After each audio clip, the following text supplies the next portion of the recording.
Olá pessoal, começa agora mais uma videoaula do nosso canal Aprenda a Língua Portuguesa. Em primeiro lugar, inscreva-se no nosso canal para não perder nenhuma das nossas próximas videoaulas e ative o sininho para receber todas as notificações.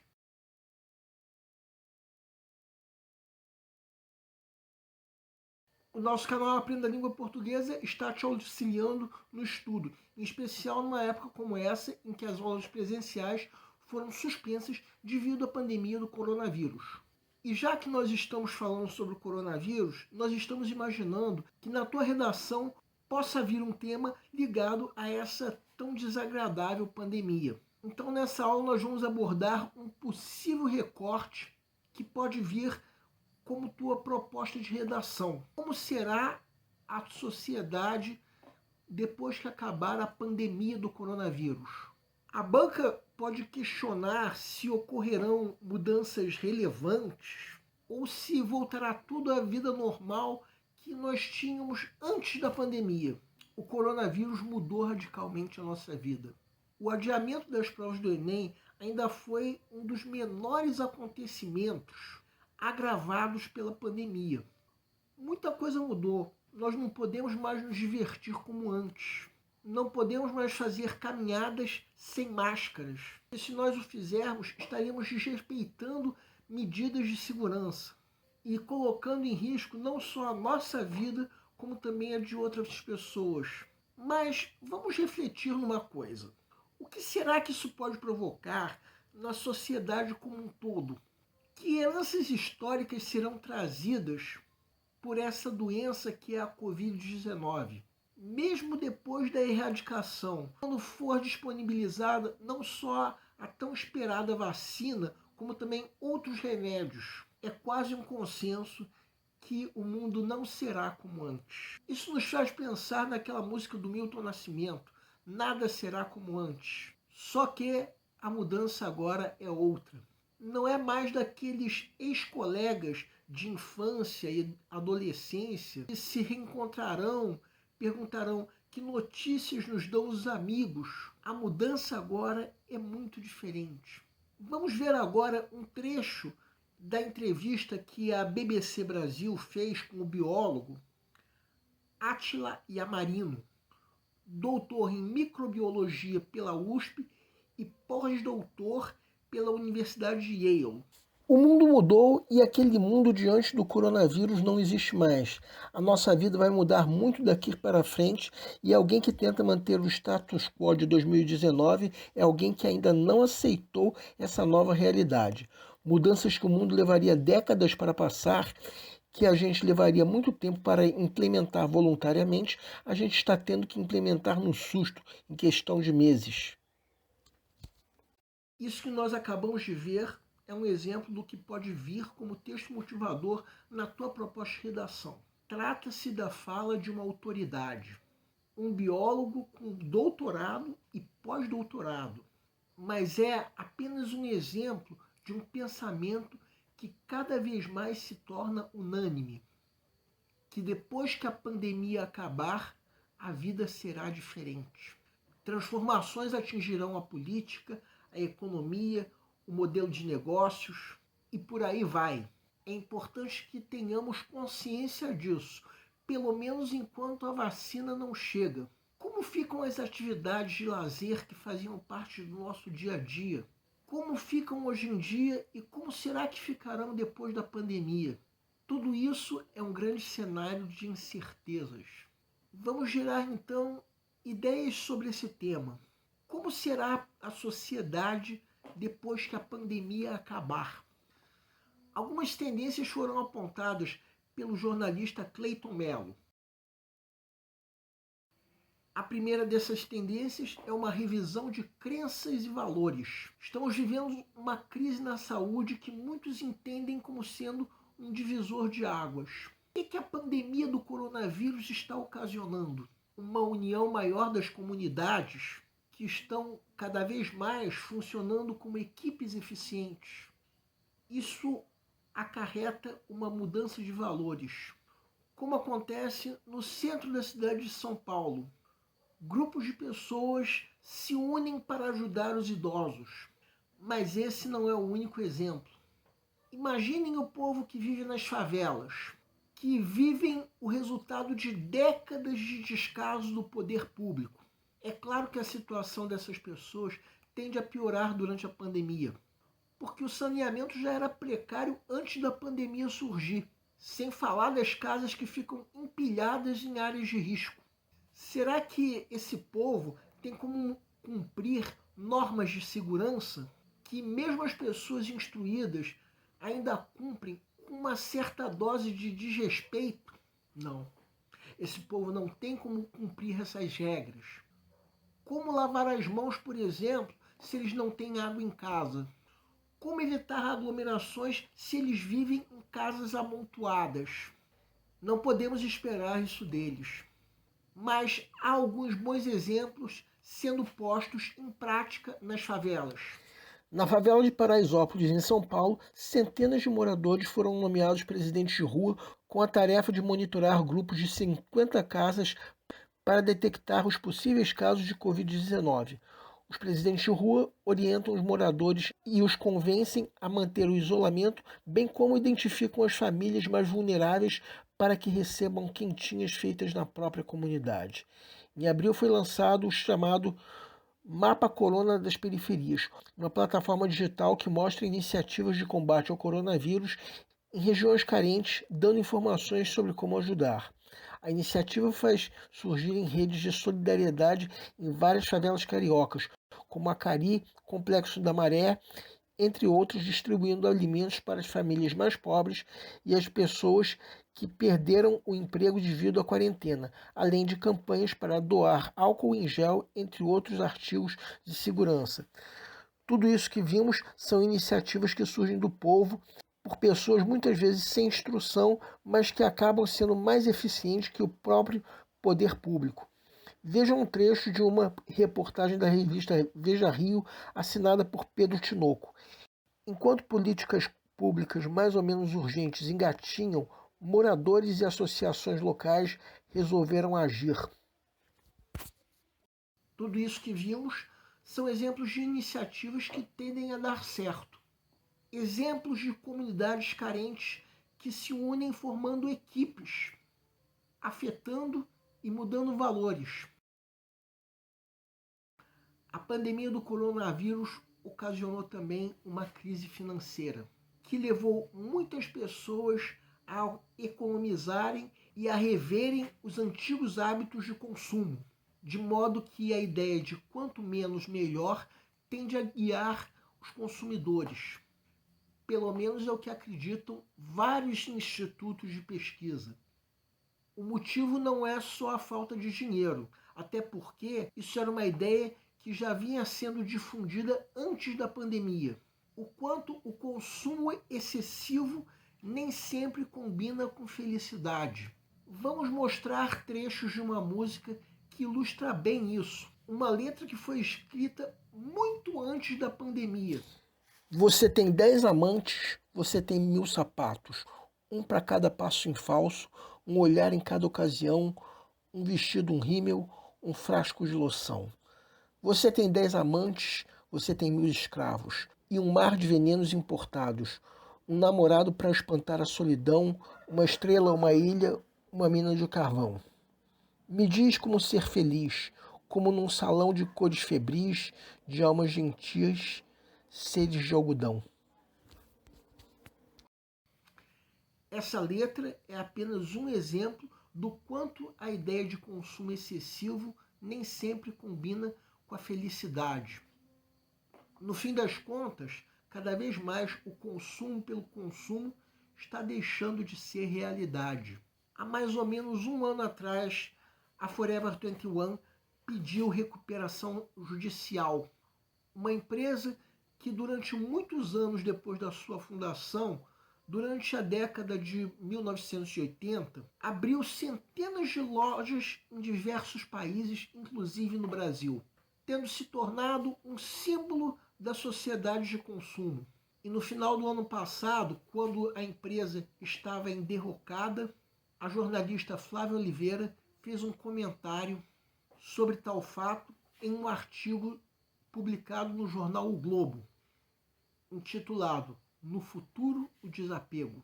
Vamos ler um trecho deste artigo. Sobre a Forever 21, o grupo sucumbiu à mudança de comportamento da clientela. O que fazia a cabeça há poucos anos, hoje não seduz. A moda agora é ser slow, sinônimo de escolha amadurecida por peças duradouras e produzidas sob princípios de responsabilidade socioambiental, valorização da diversidade, respeito às tradições. Vejam agora essa tira de quadrinhos que não por acaso foi publicada na mesma época.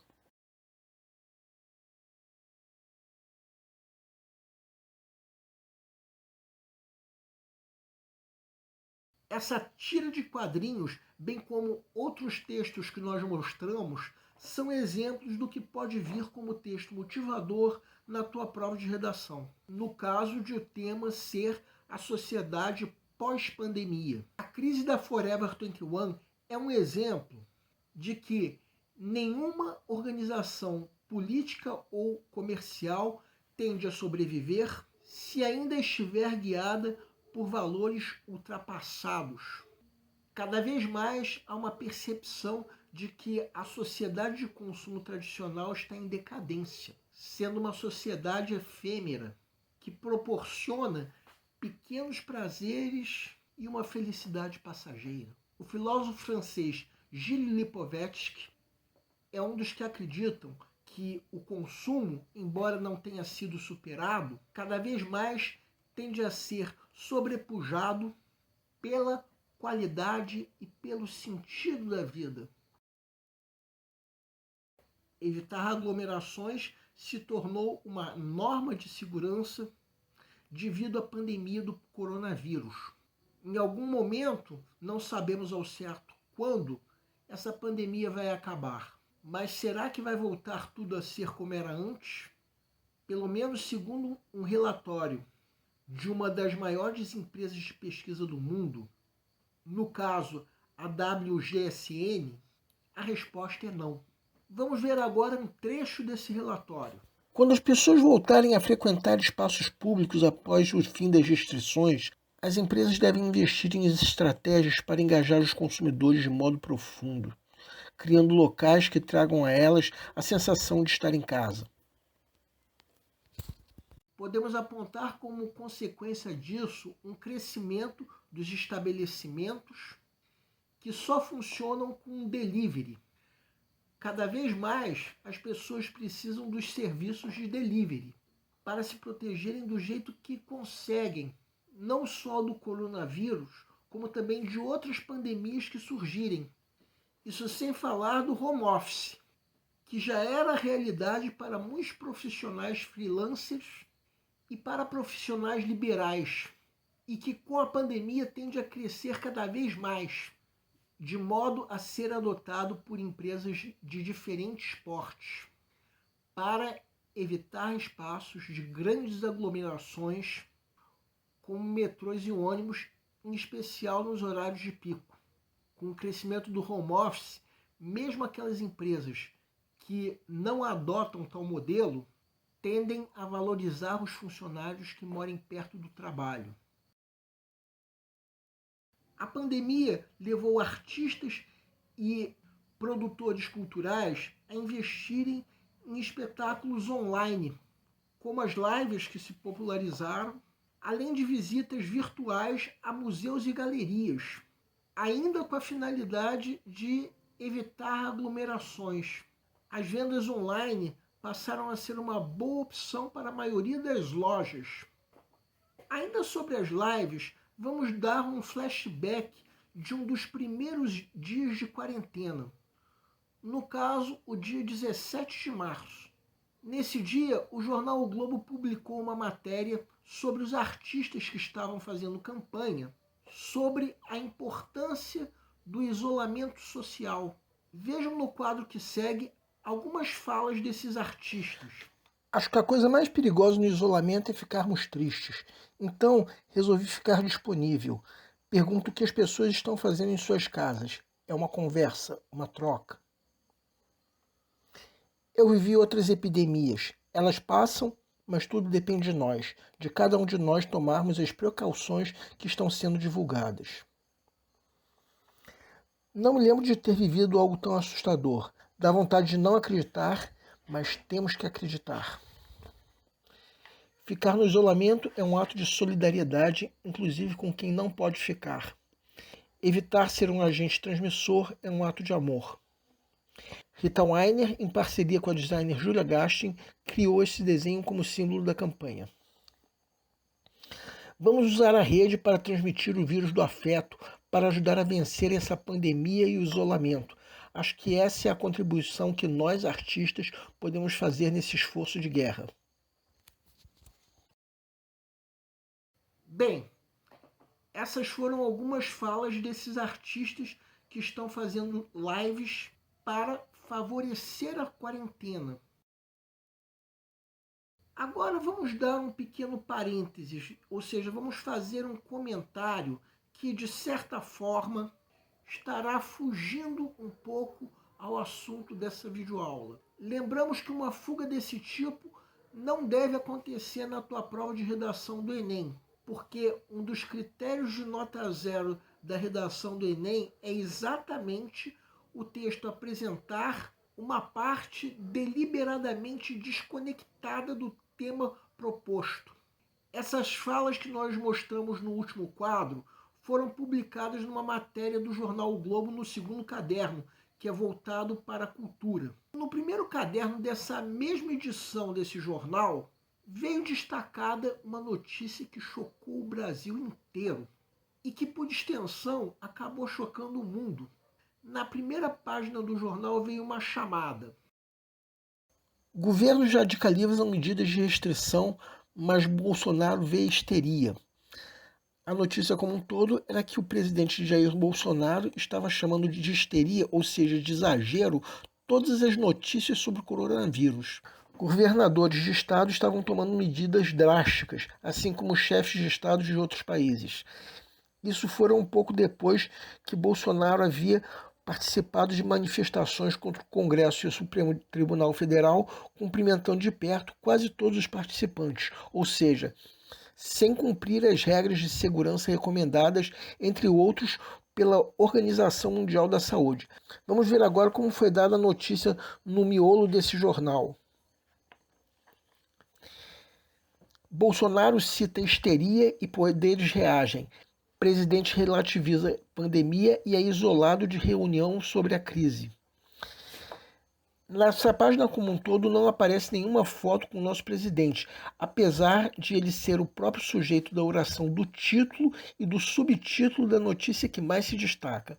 Ou seja, embora o presidente seja o próprio termo de que o título da matéria está falando, o que a página mostra como imagem é a reação por parte de outros políticos, tanto componentes do governo quanto aliados, no sentido contrário ao ato do presidente, um ato de desprezo à realidade da pandemia, que estava apenas começando.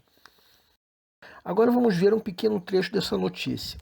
Um dia depois de descumprir as restrições médicas, o presidente da República voltou ontem a minimizar a pandemia, afirmando que a crise do coronavírus está superdimensionada e que está havendo uma histeria.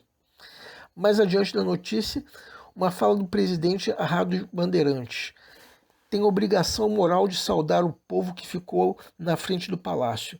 Se eu me contaminei, é responsabilidade minha. Agora tudo continua funcionando no Brasil. Está havendo uma histeria. A quarentena ainda estava em seus primeiros dias. Nós chegamos à seguinte conclusão: que a classe artística se mobilizou contra a pandemia em sentido contrário ao mau exemplo que o nosso presidente estava dando. O nosso presidente estava chamando de histeria tudo o que já se sabia sobre a pandemia, mas os artistas não, estavam levando a sério, proporcionando entretenimento e estimulando as pessoas a ficarem em casa por motivos de segurança. 5 meses e meio depois de tudo isso, quando nós elaboramos essa videoaula, o número de mortos no mundo pela pandemia já passava de 800 mil. Como diz aquela outra música do Milton Nascimento, todo artista tem de ir aonde o povo está. E o momento de quarentena não é exceção. Os artistas fazem live e defendem o gesto de ficar em casa como gesto de solidariedade. Até agora nós demos um turbilhão de ideias para que você reflita sobre o que poderá vir a ser a sociedade pós-pandemia. Falamos sobre algumas das tendências que o jornalista Cleiton Mello apontou. Não se esqueçam de complementar tudo isso com a leitura diária de jornais, até porque na tua prova também cairão temas sobre atualidade. Não temos como garantir nem que será esse o tema de redação, e muito menos quais serão os textos motivadores. Podemos apenas supor. É possível até que, mesmo com todas essas ideias que nós abordamos, você também tenha outras ideias que você queira mencionar na tua redação, que provavelmente para a tua redação serão até mais convenientes. Em outras videoaulas nós já demos a dica de como deve ser a redação sobre o tema abordado passo a passo. Mas nós decidimos parar de fazê-lo, já que isso vai depender muito do enfoque que deverá ser dado ao tema. De qualquer maneira, convém lembrar que o primeiro parágrafo, que é a introdução, deve apresentar as ideias que você vai defender, apresentando o tema e dizendo o recorte que será feito dele. Já os 2 ou 3 parágrafos seguintes, que são os parágrafos de desenvolvimento, o ideal é que sejam usados para se apresentar os argumentos que confirmem essa tese que está sendo defendida, reservando-se um parágrafo para cada argumento. E depois dos parágrafos de desenvolvimento, a redação deverá ser fechada no parágrafo de conclusão, em que deverão ser retomadas as ideias expostas na introdução e conjugadas com os argumentos no sentido de confirmar a tese. Nesse último parágrafo deve vir também a proposta de intervenção que alguns vestibulares como o Enem exigem. Discorremos sobre esse tema de redação porque nós pesquisamos sobre possíveis temas de redação associados ao coronavírus. Nós aqui do canal achamos bem provável que venha um tema associado ao coronavírus. Provável não é certeza.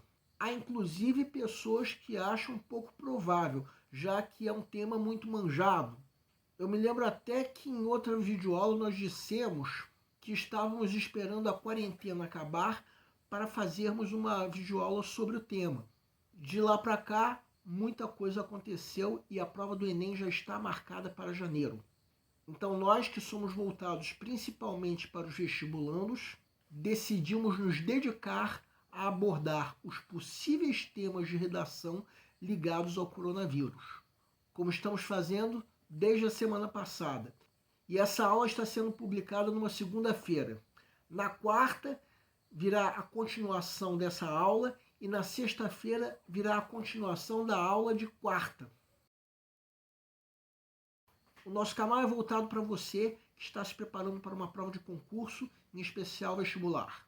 Para todos vocês que fizeram essas provas, eu quero pedir que nos escrevam para dizer como vocês se saíram na prova, se a prova foi fácil ou se a prova foi difícil, quais foram as dificuldades. Conforme for, nós faremos os devidos comentários numa próxima aula. E para todos vocês, nosso canal deseja boa sorte. Quem estiver gostando das nossas videoaulas, marque um gostei. Quem não está gostando, marque um não gostei. Em ambos os casos, façam os devidos comentários. É sempre bom para nós sabermos onde nós estamos errando e para isso nós contamos com a tua ajuda. Estamos buscando maneiras divertidas de fazer com você a tua prova de concurso, em especial vestibular. Qualquer dúvida que você tenha, vocês podem nos escrever, seja através do Facebook, seja através do nosso e-mail. Aliás, você pode nos escrever para fazer qualquer comentário, elogio e até reclamação sobre as nossas videoaulas. A missão do Aprenda a Língua Portuguesa é melhorar cada vez mais. E para isso nós contamos com a tua ajuda. E nós agradecemos a todos vocês que estão assistindo nossas videoaulas e principalmente nós agradecemos a todos vocês que estão compartilhando nossas videoaulas com outras pessoas. Muito obrigado porque vocês estão ajudando o nosso canal a ser feito. Muito obrigado e aguardem nossa próxima aula.